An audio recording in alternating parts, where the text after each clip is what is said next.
Why spend more on a monitor when one like this is so good? Today we are looking at the Viltrox DC550 Lite monitor. Now Viltrox did send me this to have a look at and review, however they have no say in this video whatsoever. In the box we've got the monitor, its sunshade, as well as a battery as well, which is always nice when they include one. This is cool because it's got USB-C charging ability, so you don't need to use a separate charger for the battery, which is awesome to see, and it's even got a little indicator on there as well. Also included are some cables, so you've got a standard HDMI cable. It's nothing special, but it will certainly do the job, and it's nice that they've included one in the box. I have to say the monitor mount though is a bit plasticky. It works well enough, and it's nice that it's got the locking pin on top. That's great, so your monitor doesn't slip around, but it is overall not the best one out there. So what makes this monitor so special? Well, it's got some unique features that really stand out from other monitors, especially at the low price range. But even when you start comparing it to much more expensive monitors, this has got some features I really like. First off, it's the fact that you can power this off USB-C. That is something that I absolutely love. I want all my devices to be able to do that because it just gives you so much more flexibility when out on a shoot.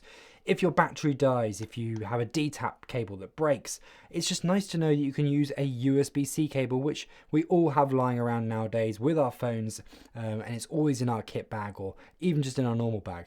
Even if we don't have one on us, there's a chance that you can go out and get one from a nearby store. So that's the reason why I love seeing USB, and I think it should be on all camera gear going forward. The other cool thing that this monitor has is this dial on the side over here. So if you're in a cold environment and you're wearing gloves, you don't need to be using the touchscreen. Something that's really quite annoying. As good as touchscreens are, and yes, this has got a decent touchscreen on it, they do have limitations. In certain conditions, they're just a pain to use. So it's really nice to have a nice simple dial on the side that you can use and navigate the menu without needing to go through the touch menu. Not just that, you also got function buttons along the top. So this really is a monitor that you could use without using the touchscreen if you so wish. The other thing I really like about this monitor is the included sunshade as well. It doesn't take up too much space, there's no real bulk to the outside of it, but it attaches really well to the monitor. It doesn't feel like it's going to fall off easily at all. And it just nicely flips up, it's really well made and really strong, and does the job nicely in terms of blocking out light onto the screen. But because of its design and the fold down, it means you can also protect the screen as well when traveling. And that to me is amazing. That should be a key feature that expensive monitors should have. But the fact that you get this on such a cheap one, I think is a great bonus. Now speaking of protecting it, and well, you don't have to worry too much about this getting knocked around. Yes, it is plastic design, and that could be seen as a bit of a negative, but it feels really solid. There's no creaking at all, and certainly in terms of plastic designs go, this is probably one of the better ones you're going to get out there. Maybe it's just one notch down from the Atomos Shinobi in terms of the feel and strength of the plastic, but that said, I don't feel like I'd be concerned about the design.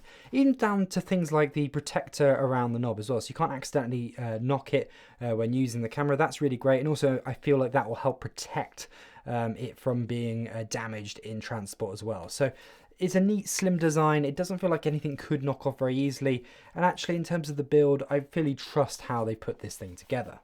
Now, image quality is the thing that you're probably all thinking about in terms of importance, and I have to say it's also very impressive as well. It is one of the best screens I've really seen out of any monitor, let alone one that's this cheap. In fact, it's got some really great controls in there as well, so you can really adjust the colors if you need to match the screen up with something. But out of the box, I was thinking that it was producing a wonderful image. Now, this version of this monitor is not daylight viewable. There is a pro version of the monitor which is daylight viewable, and to be honest, that is the one I probably would recommend people go for over this light version. Don't get me wrong, this one is great, but if I had a monitor with all these features plus it's viewable in daylight, then that's the one I would go for. If you were just using this indoors and not worried about the using outdoors at all, then certainly the brightness on this screen is very impressive, and actually it feels brighter than a lot of other 500 nit sort of display monitors I've used in the past. Right, so I've obviously been speaking a lot of praise about this monitor and it is very impressive, but it certainly isn't perfect and you probably wouldn't expect that for the price, although perhaps some of these negatives they could have avoided. The big negative for me is the placement of the HDMI. Now, it's awesome to see that it's got both in and out. That's certainly a big plus over the Shinobi. But look at where the placement of the in is especially. It's very close to the monitor mount. Now, certain mounts, it won't be a problem and you can sort of screw something on there and it won't be in the way. But even with the one that they've included, it does get quite close to blocking the HDMI cable.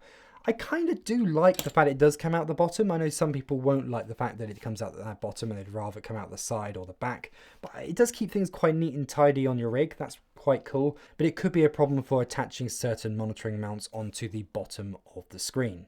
My only other negatives really is that it's slightly plasticky, but as I said, it's actually quite impressive build quality considering the price and the fact it's not daylight viewable. But as I mentioned again, you should just go for the Pro version if that's what you want. What's the competition to this monitor? Well, there's obviously plenty of affordable monitors out there at the moment. It's quite strong competition when it comes to monitors and they're all offering a lot for their price. If we're looking at the established brands, you've got things like the Shinobi Atomos, which has been around for years. It's really reliable, but there are some frustrations I have with that monitor, such as the on-off switch can be an absolute pain to use. That's not the case with this one, as it's got a nice just on-off switch on the side rather than using a button like on the Shinobi. There's also monitors like the Osee Limon 5, which I'd love to test out. That looks like a great little monitor, but once again, this seems also just as good in the same price bracket. And if you're willing to spend a lot more money, you could go down the route of the SmallHD monitors. So who would I say this monitor is really for? Well, I think it's ideal for anyone that doesn't need to be shooting outdoors, but they just need a monitor that they can use on top of their camera. For YouTube example, this would be a great small monitor. In fact, I've been using this monitor on the top of my camera pretty much for the last 5 or 6 videos now on here, and it's been great as my YouTube screen to double check what I am shooting.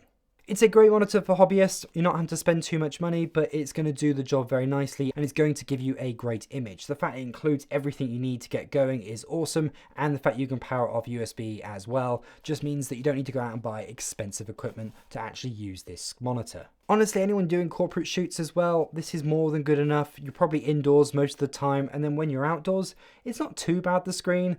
As long as it's not a super bright day, you can actually see it fairly well, especially thanks to that sunshade on the front. Finally, because it's so cheap, it'd just be a great spare monitor. Maybe you've got a more expensive one, maybe you've got one you use all the time, but you just want to have a spare one for those occasions, maybe where you need to do multiple cameras, or just in case your main monitor ever breaks. Well, this wouldn't be a bad shout to go for in those scenarios whatsoever. Who's it not for? Well, anyone who does a lot of outdoor shooting.